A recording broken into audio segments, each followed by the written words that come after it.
Шаңызға қайырлы күн достар. Бүгінгі видеода осындай райхон мен иммунитетті көтеретін сусын жасайтын боламыз. Видеоны міндетті түрде соңына дейін көріңіздер. Ең алдымен мен 2 дана лимонды алып, жақсылап жуып, өстіп сақина тәрізді етіп турап аламын.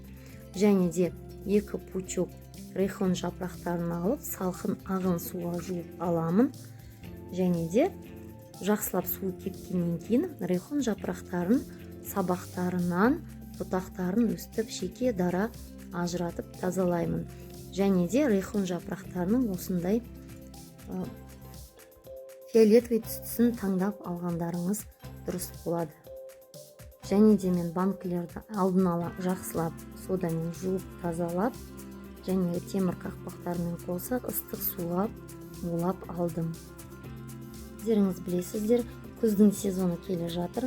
Күздің сезонында иммунитетімізді жақсылап, балалардың иммунитетін жақсылап көтерсеңіздер, тұмау, яғни грипп басталатынын білесіздер. Соған қарсы тұру үшін осы сусын өте пайдалы. Қажетті ингредиенттердің нақты мөлшері описание бөлімінде жазылған. Осы орамадағы райхон жапырақтарын теңдей етіп 3 литрлік банкаға бөліп салдым.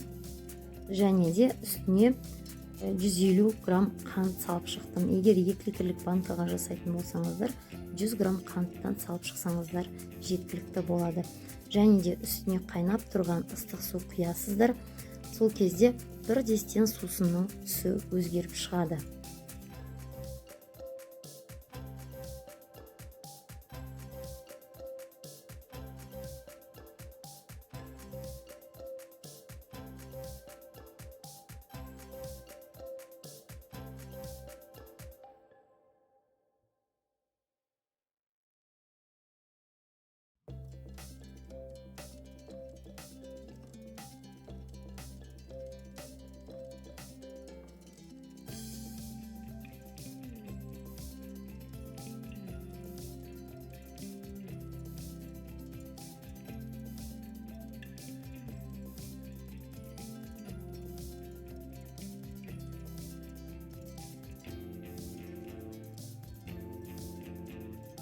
Қайнап тұрған судың барлығын құйып болғаннан кейін, жаңағы туралған лимонның, яғни бір лимонның жартысын бір банкаға өстіп жеке салып шығамыз.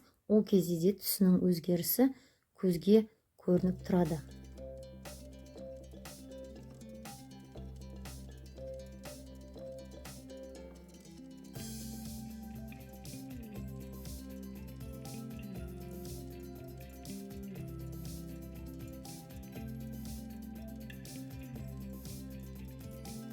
Банкаларды темір қақпақтармен жауып, арнайы автоматпен бұрап, үстін қалың көрпешемен орап, бір тәулікке салқындағанша қойып қоямыз. Салқындағаннан кейін ішуге болады, болмаса қыста ішсеңіздер де болады. Достар, менің видеом сіздерге ұнады деген ойдамын.